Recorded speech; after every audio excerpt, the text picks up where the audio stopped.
Hi ಎಲ್ಲ ನಮಸ್ಕಾರ. ಇಲ್ಲಿ ನಿಮಗೆ ಬ್ರೇಕ್ಫಾಸ್ಟ್ ಐಟಮ್ಸ್ ಇಂದ ಹಿಡಿದು ಲಂಚ್ ಐಟಮ್ಸ್ ವರೆಗೂ ಎಲ್ಲಾನು ಸಿಗುತ್ತೆ. ಅಷ್ಟೇ ಅಲ್ಲ, ಇಲ್ಲಿ ನಿಮಗೆ ಇಟಾಲಿಯನ್ ಬೇಸ್ಡ್ ಐಟಮ್ಸ್ ಹಾಗೆ ಚೈನೀಸ್ ಐಟಮ್ಸ್ ಎಲ್ಲಾನು ಸಿಗುತ್ತೆ. ಇದು ಪ್ಯೂರ್ ವೆಜ್ ರೆಸ್ಟೋರೆಂಟ್ ಆಗಿರುತ್ತೆ. ಈ ಪ್ಯೂರ್ ವೆಜ್ ರೆಸ್ಟೋರೆಂಟ್ ಎಲ್ಲಿದೆ ಅಂತ ಹೇಳ್ತೀನಿ. ಅದಕ್ಕೂ ಮೊದಲು ಹಾಯ್ ಫ್ರೆಂಡ್ಸ್, ಅನುಗ್ರಹ ಕಿಚನ್ಗೆ ಸ್ವಾಗತ. ನಾನು ನಿಮ್ಮ ಉಷಾವಿ ಭಟ್. ಮೊದಲಿಗೆ ನಾನು ಇಲ್ಲಿ ಸಿಗುವಂಥ ಬ್ರೇಕ್ಫಾಸ್ಟ್ ಕಾಂಬೋ ಬಗ್ಗೆ ಹೇಳ್ತೀನಿ. ಇದರಲ್ಲಿ ದೋಸೆ, ಇಡ್ಲಿ, ವಡೆ, ರೈಸ್ ಐಟಮ್, ಉಪ್ಪಿಟ್ಟು, ಕೇಸರಿ ಬಾತು ಎಲ್ಲವೂ ಕೂಡ ಇರುತ್ತೆ. ಜಸ್ಟ್ 99 ರುಪೀಸ್ಗೆ ಈ ಬ್ರೇಕ್ಫಾಸ್ಟ್ ಕಾಂಬೋ ಸಿಗುತ್ತೆ. ಅದೇ ಮಸಾಲೆ ದೋಸೆ ಆದರೆ 50 ರುಪೀಸ್ಗೆ ಸಿಗುತ್ತೆ. ಬ್ರೇಕ್ಫಾಸ್ಟ್ ಕಾಂಬೋ ತುಂಬ ಚೆನ್ನಾಗಿತ್ತು. ವಡೆ ಅಂತೂ ಸೂಪರ್ ಆಗಿತ್ತು. ಜಾಸ್ತಿ ಆಯಿಲ್ ಆಗಿರದೆ ಹೊರಗಿನ ಲೇಯರ್ ಕ್ರಿಸ್ಪಿಯಾಗಿ ಒಳಗೆ ಸಾಫ್ಟಾಗಿ ತುಂಬಾ ಟೇಸ್ಟಿಯಾಗಿತ್ತು. ನನಗಂತೂ ಇಷ್ಟ ಆಯಿತು. ಬ್ರೇಕ್ಫಾಸ್ಟ್ ಕಾಂಬೋನಲ್ಲಿ ಕೊಟ್ಟಿರುವಂತಹ ಅಷ್ಟು ಐಟಮ್ಮು ಟೇಸ್ಟಿಯಾಗಿತ್ತು, ಚೆನ್ನಾಗಿತ್ತು.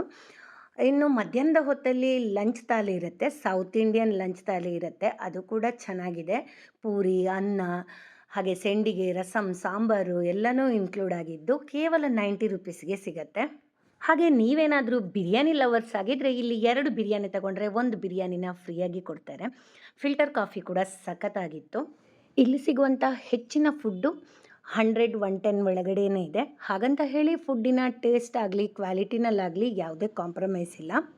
ಇನ್ನು ಇವಾಗಿನ ಜನ್ರೇಷನ್ ಪಿಜ್ಜಾ, ಬರ್ಗರ್ ಇಷ್ಟಪಡೋರು ಕೂಡ ಅಷ್ಟೇ 99 ರುಪೀಸ್ಗೆ ಸಿಗುತ್ತೆ. ಪಿಜ್ಜಾ ಚೀಸಿಯಾಗಿ ತುಂಬಾ ಚೆನ್ನಾಗಿತ್ತು.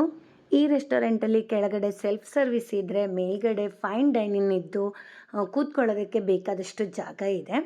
ಎಲ್ಲ ಕಡೆ ಇಡ್ಲಿ ಜೊತೆ ಸಾಂಬಾರು ಕೊಡ್ತಾರೆ, ಆದರೆ ಇಲ್ಲಿ ರಸಮ್ ಕೊಡ್ತಾರೆ. ಇಡ್ಲಿ ಜೊತೆ ರಸಮ್ ಸೂಪರ್ ಆಗಿತ್ತು, ನನಗಂತೂ ಇಷ್ಟ ಆಯಿತು. ಜಸ್ಟ್ 40 ರುಪೀಸ್ಗೆ ಇದು ಸಿಗುತ್ತೆ.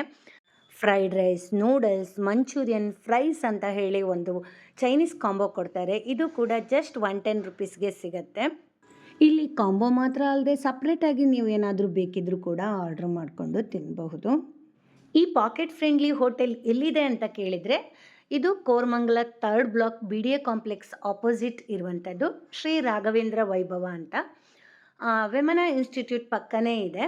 ನೀವೇನಾದರೂ ಕೋರಮಂಗಲದಲ್ಲಿದ್ದರೆ ಅಥವಾ ಆ ಕಡೆ ಹೋದಾಗ ಈ ಒಂದು ಹೋಟೆಲ್ಗೆ ವಿಸಿಟ್ ಮಾಡೋದನ್ನು ಮಿಸ್ ಮಾಡಬೇಡಿ. ಹಾಗೆ ನೀವು ಈ ಮೊದಲೇ ವಿಸಿಟ್ ಮಾಡಿದರೆ ನಿಮ್ಮ ಅನುಭವ ಹೇಗಿತ್ತು ಅನ್ನೋದನ್ನು ಕೂಡ ನನ್ನ ಜೊತೆ ಶೇರ್ ಮಾಡ್ಕೊಳ್ಳಿ. ಮತ್ತೊಂದು ವಿಡಿಯೋ ಜೊತೆ ಮತ್ತೆ ಸಿಗ್ತೀನಿ. Thanks for watching.